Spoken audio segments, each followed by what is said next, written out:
Stop hoping for your business to grow and start mastering the formula for success that every entrepreneur needs to grow their business. Join us for 5+1 Mastery, where every week we go in depth on how to grow your business the right way. Learn more at 5+1mastery.com. One is to inspire more people to become entrepreneurs, because there's so many people that don't think of themselves as an entrepreneur. I didn't, by the way. My whole life, I would have never said I was an entrepreneur. If people said, what do you do? I would have said, I'm a problem solver. I'm your host, Chaz Wilson. I bring you successful entrepreneurs, add valuable wisdom to your journey, and help you succeed. Welcome to Connect, Share, and Prosper. Hey everybody, welcome to this episode of Connect, Share, Prosper. Super excited for today. This is episode 106. You're not going to want to miss it. Make sure you share this with your friends. I have a special guest today on this episode of Connect, Share, Prosper. Let me do a quick introduction of our guest today. Jeff Hoffman is a successful entrepreneur, proven CEO, worldwide motivational speaker, published author, Hollywood film producer, and a producer of a Grammy-winning jazz album. In his career, he has been the founder of multiple startups. He's been the CEO of both public and private companies and has served as a senior executive in many capacities. Jeff has been a part of a number of well-known companies, including Priceline.com, Ubid.com, CTI, ColorJar, and more. Jeff serves on the boards of companies in the U.S., Europe, Middle East, South America, Africa, and Asia. He supports the White House, the State Department, the United Nations, and similar organizations internally on economic growth initiatives and entrepreneurship programs. Jeff was honored with the Champion of Entrepreneurship Award from JP Morgan Chase and Citibank, as well as receiving a Lifetime Achievement Award and being inducted into the Entrepreneurs Hall of Fame. Everyone, please help me welcome to Connect, Share, Prosper, Jeff Hoffman to the show. Jeff, welcome and thanks for being with us today. Thank you very much for having me today.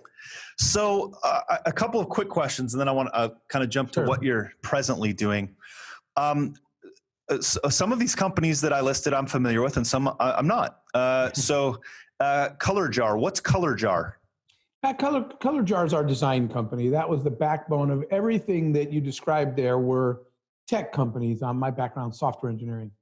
So ColorJar was our own internal design company of our collection of our best designers and developers to build all those things.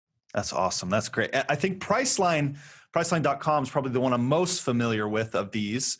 How did you get involved? How did you start Priceline? How'd that come together? Oh, well, so that was actually a gentleman, an inventor named Jay Walker at a company called Walker Digital, which is an intellectual property company. And Jay had created a lot of really cool ideas, including the reverse auction, which is the name your own price patent. And so Jay wanted to commercialize his ideas into businesses around the start of the internet. And Jay reached out to myself and a group of other people and said, let's take intellectual property ideas and create businesses out of them. So that was the beginning. Smart. That was at the start of Priceline, yes. That's great. That's great. So I asked you before we started kind of what you're focused on right now, and I loved the answer. You know, our audience is entrepreneurs, solopreneurs. Maybe they have 5 employees, 10 employees. This is an interesting time we're in right now. It sure is. Boy, isn't it? And so we'll jump into that a little bit, but tell me what you're focused on right now. So it's all driven from a really simple fundamental belief, which is even more at test during this virus craziness, which is that entrepreneurs are the ones most likely to change the world. We believe they're the most agile, the most efficient, right? The most innovative people out there because they have no choice. They don't work for a company with a safety net, or they don't work for a slower moving corporate or government or whatever. Entrepreneurs, if we don't innovate, we don't eat. So true. So we fundamentally believe in entrepreneurs as the solution to many of the world's problems. And so that being said, there's kind of 2 focuses to the mission. One is to inspire more people to become entrepreneurs, because there's so many people that don't think of themselves as an entrepreneur. I didn't, by the way. My whole life, I would have never said I was an entrepreneur. If people said, what do you do? I would have said, I'm a problem solver. Right. I look for something that could be made better, and I try to fix it, make it better, and then I find another problem to solve. So we need more people to realize they could fix that thing instead of complaining about it. So true. The second part of that is the ecosystem, right? It's what does entrepreneurs need around them to be able to succeed? So we're trying to build the support structure around entrepreneurs to make sure that they have all the resources in their community to actually take ideas, launch a company, a product or a service out of an idea, and then build a profitable business around that product or service so that it can thrive. So that's what I spend all my time trying to do now. So it's interesting. We got connected through a network, through my network of my connection with Mark Victor Hansen and your connection with Mark Victor Hansen, who, by the way, will be our episode at the present time of filming this. He's coming up next week live. Don't miss that. Mark is family to me, and I absolutely love him. But what a special man, and his wife's amazing. Yeah, Crystal is as well. Yes. But I think the reason, if I'm just going to take a guess, is because we have a similar mission in life of inspiring entrepreneurs and helping them with the resources they need. And you talked about inspiring more to become entrepreneurs. I agree. I believe they're the backbone. You look in local communities right now, entrepreneurs are really coming together to support each other and help each other. And so what are some of the ways you and your team are working right now to inspire entrepreneurs or inspire others to become entrepreneurs right now? Oh, well, I got to tell you, by the way, you're so right. I've been in the last 24 hours on 3 or 4 sort of global video calls with innovators and hackers and entrepreneurs all over the world saying, how do we all come together to help, to lend our problem-solving skills to the world's current problems. So it's so encouraging to see that. But, it goes through a couple organizations that I'm a part of. One is that I am the chairman of the Global Entrepreneurship Network. And Global Entrepreneurship Network, or GEN, G-E-N, we are now in 180 countries where we literally have people on the ground physically in 180 countries. Wow. Supporting entrepreneurs all over the world by, again, making sure the ecosystem. And so the way you support entrepreneurs is by helping make sure that they have access to everything they need. So one is education, right? Is putting together all kinds of, first of all, introducing them to podcasts like yours, but every source of information where they can learn from online classes to physical events, to great podcasts, to guest appearances at conferences. So providing education for entrepreneurs. And by the way, that's why I do what I do with my time now, is that there were a lot of times when I was struggling as an entrepreneur where I would say, somebody somewhere has already made the mistake that I think I'm about to make. I need that person to call me and tell me what not to do right now. Yes. So that's why I made such a big commitment to mentoring, because that knowledge is already out there. So one, education is part of that ecosystem. Obviously funding, as part of the Global Entrepreneurship Network, one part of what we've created is the Global Business Angels Network, trying to network business angels, private investors all over the world to make sure that someone in your community, in the city you live in, there's somebody that has money that's been successful that would help you with that really hard to get early seed money because they've been there and they get it. Yes. So supporting business angel networks and other forms of investment is one. Universities, we work with universities all over the world to make sure they're teaching entrepreneurship as a core skill and not as this amorphous sort of side thing. It's a job, right? My job is entrepreneur. And then policy is part of that. We work with literally presidents and prime ministers of countries that come to us and ask this fundamental question. They say, what can I as a leader do to better support entrepreneurship in my country? And that comes from everything like tax laws, hiring laws, immigration. Yes. That's a big one. All the things that that can help an entrepreneur build and staff a company. So that's a list of all the things that we try to help support in these 180 countries to make sure entrepreneurs have every possible chance to succeed with their idea. It's fascinating. I see a lot of similarities. It's interesting. You talked about, I was writing these down as notes. Education, mentoring is a big fundamental belief. It's one of our first core values. And for those of you watching at the time of this recording, yesterday we just made an announcement. We were planning to do this at our national conference in April, but it's so timely. I asked all hands on deck, and we launched yesterday our whole brand new Master Networks University. We have 114 hours of business training that we've aggregated from experts and so on and so forth and put into this online resource for all of our members, because we believe education is a key. To your point, why make a mistake if somebody's already made it and been there? I made them all 3 times because Yeah. I didn't have Masterworks University at the time. Yeah. And eventually I figured out how to get stuff right. And that's why I made the commitment. And, again, I love to challenge all entrepreneurs that you need to give back by mentoring. You need to be somebody's mentor out there. It's such an easy thing to do. And you're giving them, money is not the scarcest resource in the world. Talent is. So mentoring is far more valuable. Yes, they need funding, but it's a lot easier to just, wire somebody some cash than it is to give them your personal time to listen, guide, and mentor. We need everybody to step up and mentor. Such a phenomenal point. I actually feel it more like an obligation and a duty to mentor others, because I still have mentors who've helped me in my life. Who were early mentors for you? Likewise, that is so true. There was a guy, and this is interesting because it was in my corporate job, my one corporate job, but before I got frustrated and quit and became an entrepreneur. Right. But I'll tell you a really quick story. This guy's name was Roger. And he was telling me, Jeff, you're a software engineer. And so communications, I get, that's not what you're trained in, right? You guys are normally in a room with the lights down writing code. Right. And so, but I was trying to present an idea. And he said, the problem is you might have a brilliant idea, but if you don't know how to present your ideas and communicate, your idea will never leave that dark room. So he said, write it up. So I wrote a presentation. And I gave it to him. And then this is interesting. Here's what he told me to do.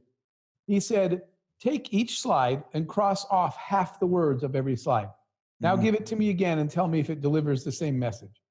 I did. And he said, yeah. And he said, now cross off half the words on every slide again. Wow. He said, do they still say the same thing? And I said, yes. And we did that until finally I said, no, now it just sounds like nonsense.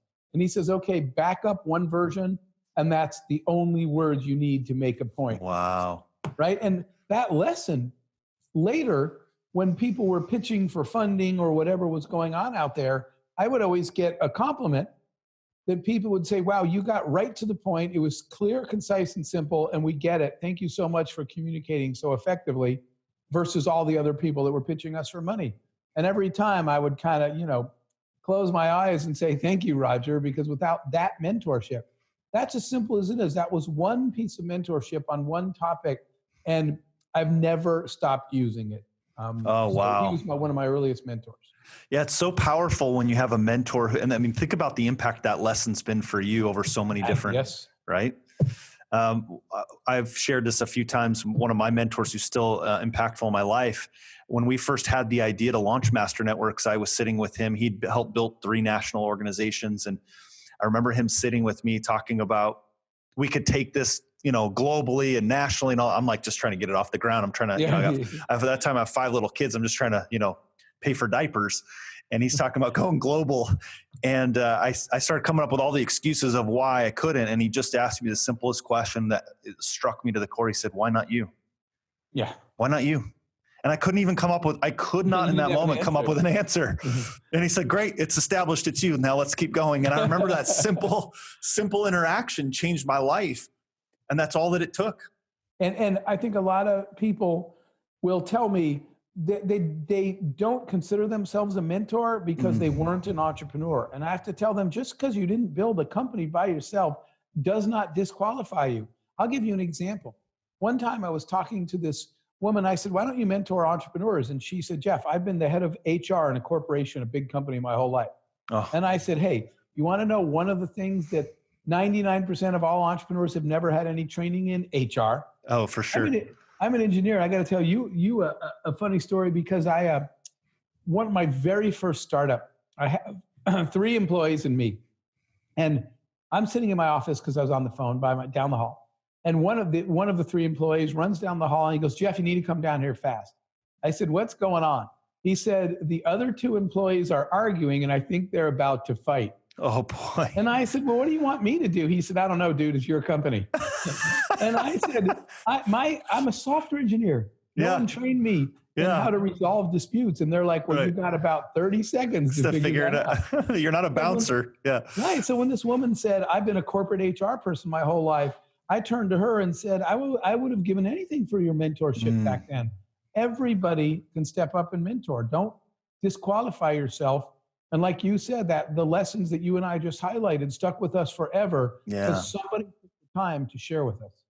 It's so true. And I think often the blessings we have in life come through people like that in those moments. And it can come from anywhere. I've had some great lessons I've had from my own children, sometimes asking me questions. Hey, Dad, what's going on in the company here and there? And I'll kind of share just high level stuff. And they're like, well, that's cool. Have you thought of this? And I'm like, wow, wait, how old are you? You just segued into something. I don't know if you know, but my TED Talk, which is out there online, is called The Power of Childlike Wonder. And I told the story of taking a 5-year-old to work who asked 8 million questions. And as the CEO and owner of the company, I answered roughly 0 of them. Wow. And it taught me that as adults, children question everything and they wonder about everything. And as adults, we stop doing that.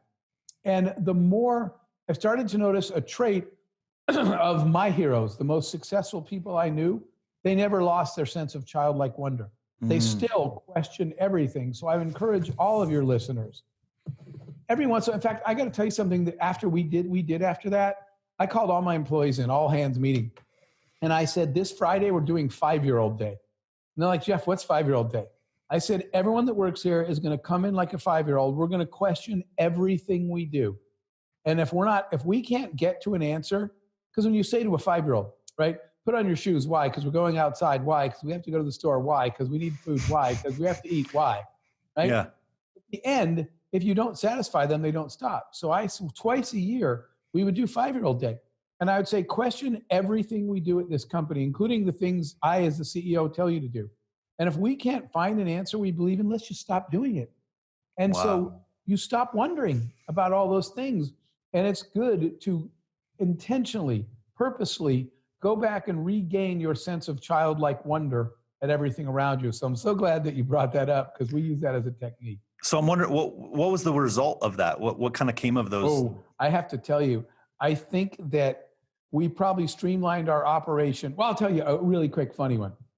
So the 5-year-old comes in the office, and when the second she steps in my office, she turns, there's a table in the lobby that has these 2 machines on it. She goes, what is that? Why are there 2 of those? And I'm pushing her through the office. Why are you printing that? What is that girl doing? Why does she have 2 phones? Everything she's asking, right? Yeah. But I finally get her in the conference room, and I'm thinking about all the questions she asked, none of which I can answer. And I go back and I say to her, I go back and I look on the front of the lobby. I come in that lobby every day of my life. And the 2 machines, she said, what is that machine and why are there 2? I actually don't know what they are. So I call my office manager and I say, Becky, come here a minute. And she says, what? And I said, what is that machine and why are there 2 of those? She looks, comes back, says, I don't know, Jeff, they've been here since you hired me. I said, well, you don't know. You're the office manager. She said, dude, you're the owner. You don't know what they are. Neither one of us know. I said, go ask. And she said, why are you asking? And I said, because the 5-year-old wants to know what they are, and I don't know what they are. So she comes back a few minutes later and says, nobody knows. I'm like, nobody knows, right? And we've been walking past these machines every day of our life, and no one that works here knows what they are. So I call my CFO, and I say, I need you to do me, actually, I'm whispering. I need you to do me a favor. He's like, why are you whispering? I said, I don't want the 5-year-old to know that no one that works here can answer the question. And so good. He comes back 30 minutes later. He says, I got good news and bad news. And I said, what's the good news? He said, I figured out what those machines are. And I said, what are they? And he said, Jeff, in the days before PowerPoint was created, remember you used to have to print your presentations and bind them with those spiral things? He said, those are spiral binders. And I said, what's the bad news? And he goes, yeah, boss. He goes, we're leasing those. No. We all laughed so hard. So the result was when we came in like 5-year-olds and we started questioning everything, I think we streamlined our operations 40%.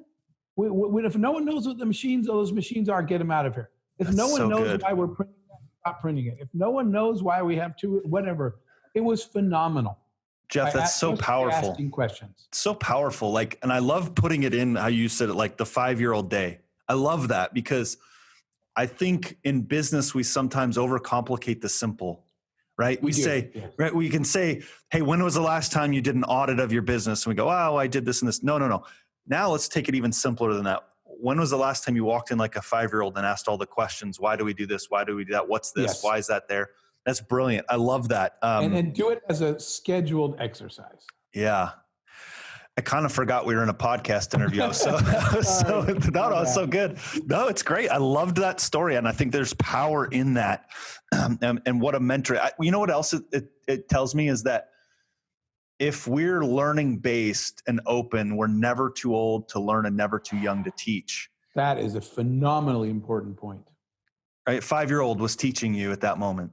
Absolutely. And when people, you know what's one of the worst things that happens to people in the world? Success.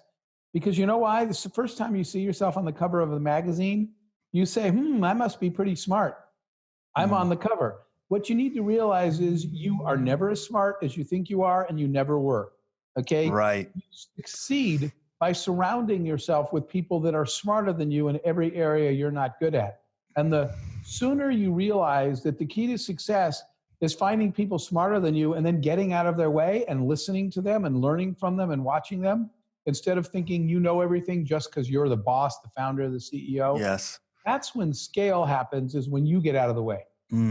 So true. I remember, an early experience I had is when I was just killing it in a sales position in real estate sales. And so they wanted to put me in a management role because I was good at selling, which I don't know why people think that means you could be a manager, but just what they did.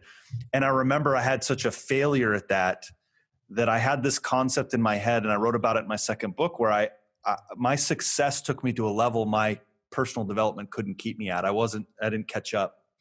And I've always said to my wife, every time I go speak somewhere, every time I travel and go, as soon as I come home, I need you to tell me to take the trash out, fold towels, something like that. So I never want to get back to a place where I thought I was achieving at a level, and so I should be up here.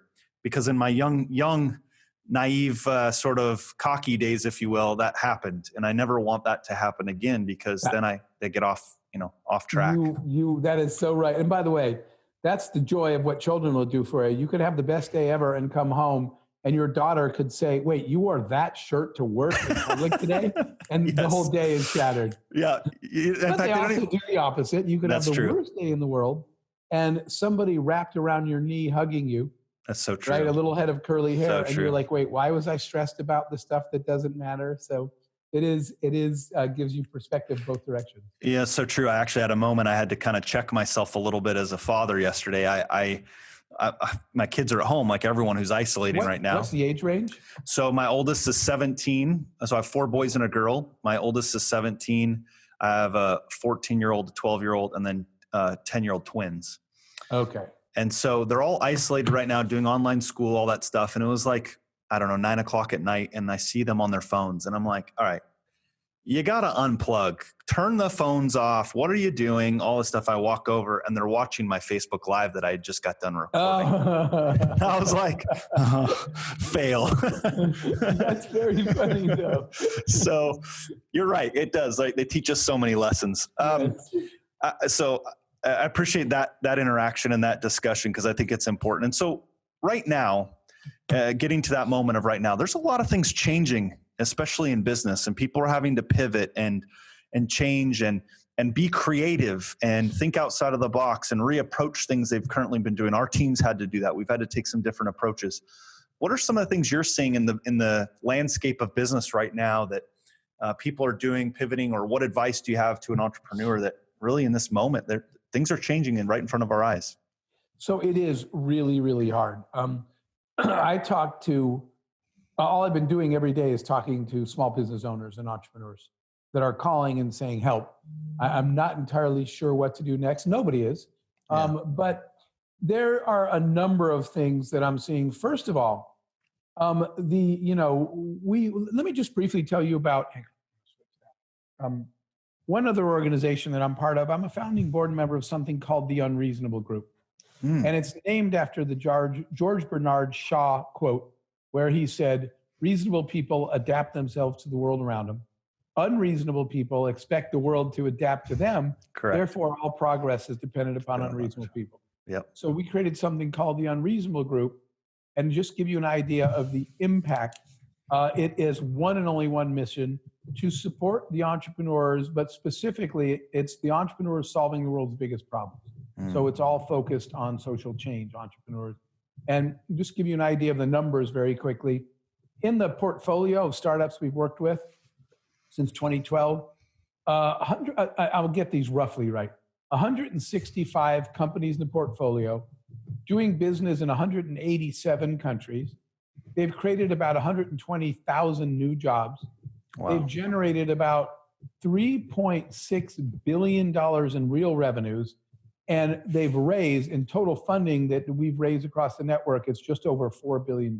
So this is an impact organization that makes sure entrepreneurs are funded and creating, and they've impacted about 350 million people in the world with social products and services. So Unreasonable Group is all about impact. And so through these organizations, we've been talking to our networks of entrepreneurs and small business owners everywhere. And one of the things one of the things I've been most, and I'll encourage all your listeners to do, is this is a time, one of the things, well, the reason I brought that up, that one of our favorite sayings that Daniel Epstein, the founder of Unreasonable, came up with was, "We is greater than I." Yes. And that's kind of our motto, "We is greater than I." This is a time that instead of thinking of all those other people as competitors, you should all be reaching out to each other, every other startup entrepreneur, and saying, we're all in the same boat right now, right? Let's forget competition and let's focus on surviving and thriving. And you should be sharing. So this is the time to reach out and say, hey, what are you guys doing? How are you surviving? Here are two of the questions I get all the time right now. People are asking me, outside of homeschooling, which most parents are telling me is a massive fail right now. Because they weren't trained for this. But outside of that, on the business side, they're saying, should I let everybody go? Let's say I have 10 employees, and now I only have a tenth the money. Do I keep one guy full-time? Do I pay everybody a tenth of the salary? Do I pay four of the people 50%, whatever the math is, right? Right. What do I do? So my point is, and the other one they're saying is, how much money should I keep pumping into the business to keep it open right now, or should I just close it and hope for the best? So my answer is, why aren't you calling all the other entrepreneurs in your community and asking them what they're doing? You guys need to help each other. We should share. Everyone's going through the same thing. So somebody's tried something ahead of you, and you need to know if it works. So the more people are networking right now and asking people they used to think of as competitors, how can we get through this together, the better the answers are. Fascinating. There's a lot there. So, we have this network across the country, and we pivoted so quickly to these weekly local groups that get together, to these online groups. And we did over 150 online groups last week across the country. And we've been saying for 9 years, you can't build a business in isolation, and literally now we're all isolated. But networks insulate you, and they help you during these tough times. And I think what you're saying is so absolutely true. We've been seeing some of that in our own space of we've been doing Facebook Lives twice a day for our community, and people are coming online going, hey, I own this type of business. There's anyone else across the country that owns this type of business. What are you doing? And we're seeing these little conversations, perfect. And it's been amazing to see people come together. I don't know if you're seeing that too, but I feel like we're all in this together. There's no reason you have to try to figure this out by yourself. Yes, and it is very encouraging to see that, right? Bad news dominates the news, but there's so many amazing people in the world doing great things that just aren't the headlines. But right now they should be, because you are seeing a lot. I mean, here's an idea. Here's an example. I was talking to somebody that has developers, web developers and designers, and he had to furlough them, basically. It's a small company. He only has 8 people. But 6 of them do that. And he said, I hate letting them go. And they don't know what to do. And so I suggested, why don't you pick up the phone, call all the local charities and nonprofits around you, and ask them, because right now they're all on overload trying to help people. Yes. Why don't you ask any of them if they need a developer for the next 2 months? Yes. Right? Why aren't you finding another home for your people that's someplace that they can help a nonprofit during the time that they're not doing work for you? So he true. Got all excited about that. He said, I'm going to call every nonprofit in our city and see if my team can help them during this time. Then he called me back and said some of them had budget. So the people I laid off are getting paid to do projects on a project basis. What a great thing. Yeah. If he had not made that call, even if they're not getting paid, they're doing something fulfilling. And some of them wound up getting paid for it too. So reach out to everybody. Such a great idea. There's people like, there's accountants right now who are overwhelmed helping people through their taxes. But with this new bill that the people are trying to sort through with SBA loans and how that navigates, I've seen some tax firms who are now saying, look, we'll help you navigate that process. And then when I've spoken to them, they're like, we're swamped.